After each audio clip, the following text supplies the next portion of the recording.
नमस्कार सर्वांना. तर मी आज बनवणार आहे पावभाजी. तर त्यासाठी मी बटाटो, फ्लावर, वाटाणा आणि शिमला मिरची असं घेतलेलं आहे पावभाजी बनवण्यासाठी. आणि हे सगळं मी स्वच्छ धुवून घेतलेलं आहे. तर इथे पाण्याला उकळी आलेले आहे गरम, आणि त्यामध्ये मी सर्व असं त्याच्यामध्ये टाकणार आहे, कारण हे पूर्ण आपण शिजवून घ्यायचं. नंतर ह्याचं मिश्रण बनवायचं. इथे बघू शकता तुम्ही.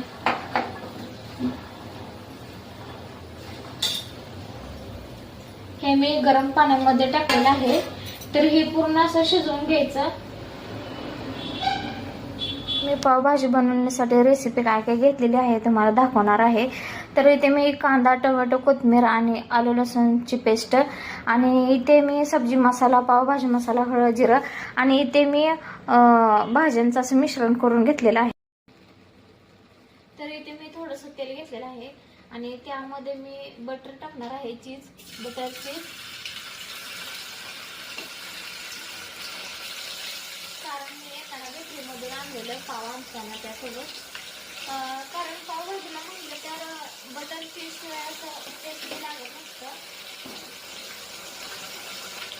तर हे खूप असं विरघळू द्यायचं तेलामध्ये.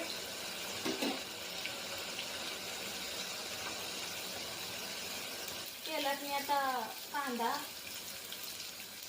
टोमॅटो आणि आलं लसणाची पेस्ट टाकणार आहे.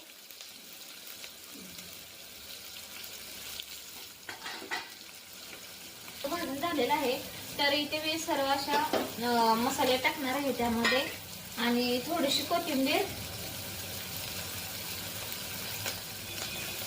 आणि हे सर्व असं मी मिक्स करून घेणार आहे.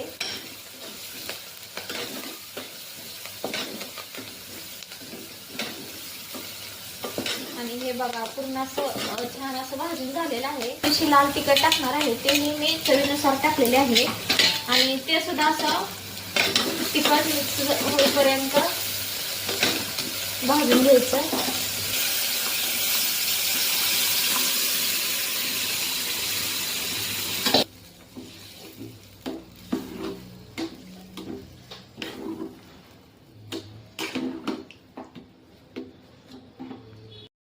आणि इथे मी थोडीशी वरून कोथिंबीर चिरलेली ती टाकणार आहे, कारण छान असं मला खूप आवडते. बघू शकताय पावभाजी अशी प्लेट मी तयार केलेली आहे. तर कशी झालेली आहे ते मला कमेंटमध्ये सांगू शकता तुम्ही.